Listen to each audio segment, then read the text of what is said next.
Like literally, if you think of recovery as a timeline, it's the hardest at the beginning. The level of effort needed is very high and the progress is very low. But as you move along in recovery, as you slowly start to get better, those numbers start to go opposite.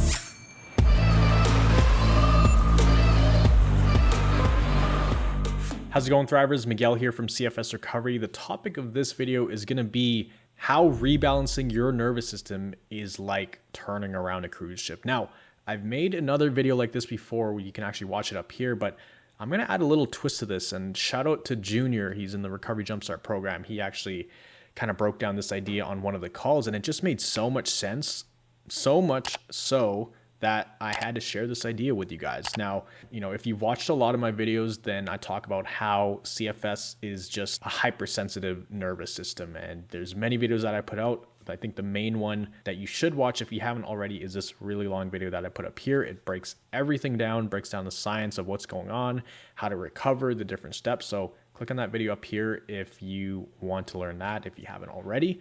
But if you have been following me for a while, then you have a good idea that, like I said, this is a hypersensitive nervous system disorder. And it takes a lot to rebalance the nervous system, or at least get it functioning optimally. It takes a lot. And in the beginning of recovery, you could be doing all the right stuff. You could be, getting good sleep, having the right mindset, responding well to symptoms. Not responding well, but responding in the most optimal way to symptoms. Right? Because there's no graceful way to respond to symptoms, but there are better ways to respond to symptoms. Now, in recovery, it's kind of like turning a ship around, but instead of turning the ship around, it actually doesn't start there. First, if we imagine a cruise ship going down a channel, we see the cruise ship going down, it's hundreds and thousands and tons on that cruise ship. Before we even start turning it around, first we actually have to stop it from moving in that direction. So if we think of a cruise ship, going this way, we actually need to stop that momentum and think of that momentum like your nervous system on that downward spiral, getting wired and wired and wired, right? It's essentially your nervous system is run by electrical pulses, and those pulses go back and forth, and you get so stimulated. And in addition to that, first we have to stop it from going down that downward spiral. So if we imagine the cruise ship, it's going, right? We have to make it stop first, right? And then when we stop that momentum, that's when we stop the cycle of your body going down that downward spiral. Once we do that, then it's at a complete dead stop, right? And that's actually what takes a lot of energy to stop that downward spiral of your nervous system. So once it comes to a complete stop, then we can move on to the next step, which is slowly starting to turn that ship around. Again, it's not going to be easy, but I think the first initial part is the hardest. Like literally, if you think of recovery as a timeline, it's the hardest at the beginning. The level of effort needed is very high and the progress is very low. But as you move along in recovery, as you slowly start to get better, those numbers start to go opposite. So as time goes on, 1 month from now, 3 months from now, 6 months from now, there's going to be less effort, but you're going to see a little bit more progress. And it gets to a point right about here. That's like the tipping point. That's the point where as you're starting to turn around a cruise ship, it's slowly creeping, but then it has that momentum. So you can actually stop doing anything to it and it will continue to turn because you built up enough momentum. That's like in recovery when it reaches that certain point of making good progress and putting in just regular amounts of effort, like nothing crazy, nothing out of the ordinary, but you're just kind of coasting. And then it gets to that point where you're making lots of progress and have to put little effort. That's when recovery kind of goes on autopilot. So if you picture that as a cruise ship, that's where it's gained all of this momentum when you're turning it around to move it in the right direction. So we can kind of break this down into 3 steps specifically for the nervous system. 1, it's going to be stopping it from going on that downward spiral. Once you got a little bit of control over the situation, then you can start to focus on turning it in the other direction. So that way you can start to at least be set up to move in the right direction. And the third is to actually get it moving in the right direction, which is the upward spiral. So if we can visualize this recovery, it's like your nervous system is on that downward spiral. It's just going down and down and down. We stop it in its tracks. We turn it around so it's facing up.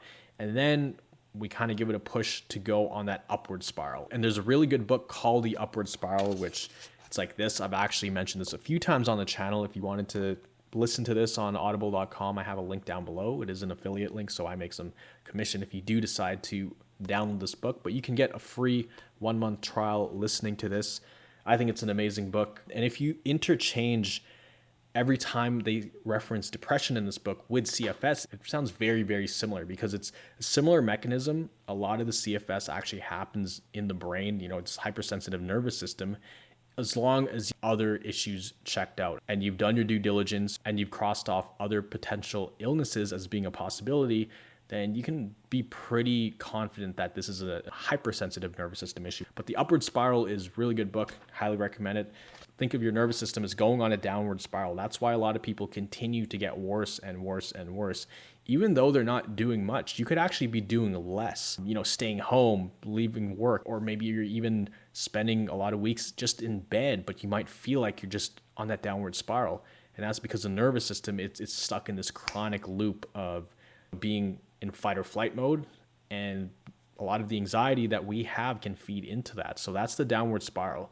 But when we can shift that, when we can stop the negative thoughts and stop the fight or fight and can limit the amount of anxiety we have about this, when we do that by understanding what's actually going on, then we can stop the downward spiral kind of dead in its tracks. Obviously, it doesn't happen overnight. Similar to stopping a cruise ship, it's not instant. You try to stop it, it's going to start to go a little bit slower and a little bit slower. I don't know how they say it for water, but you know, it would be something like a rolling stop. It's not like going and then just stops. It slows down and then eases into it. And then it's turning that around. So ready to go on that upward spiral. That's understanding how recovery looks, what you need to do, having some structure in place, doing the right brain retraining exercises if you have chronic pain, and then nudging the body into an upward spiral. So that way you can continue to improve and get compounding results with all the efforts that you're putting in. So I would highly recommend listening to this. This will give you a even better idea of this concept that I'm talking about here, because recovery, it's kind of like building momentum. You want it to get to the point where your body's recovering on autopilot. So that way you can take the focus off of recovery and actually start living your life while you recover. And at some point in your recovery, it will get to that point. You'll listen to other recovery stories. People will talk about how they just focused on living life and just being grateful and focusing on their hobbies and things they enjoyed. And those are the times when they recover the most. And I can totally relate to that, because when I started getting into video editing and videography and photography and all that stuff, you know, my creative mind went loose and I was so focused on that and enjoying it so much that it's like my brain couldn't even process a lot of the symptoms. Of course, I did feel a lot of symptoms and felt a lot of fatigue, but I was able to make leaps and bounds in my recovery. And that's all about the upward spiral. It's putting yourself in a position where your body can heal. So like I said, this video is kind of a continuation off of everything I mentioned in this video up here. I hope that makes sense to you. Comment down below if that kind of helps paint a picture and helps your understanding about this stuff. If you did want some extra help learning even more of these concepts on a deeper level, and you wanted some extra guidance and support to help accelerate your recovery journey, then make sure to click the link down below. You can check out our Recovery Jumpstart program.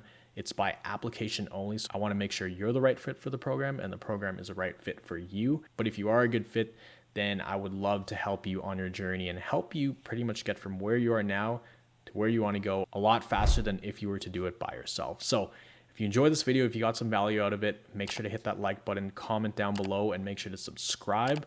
I'm dropping videos every single week, 100% for free, to help you guys on your journey recovering from CFS, or as I like to say, a hypersensitive nervous system issue.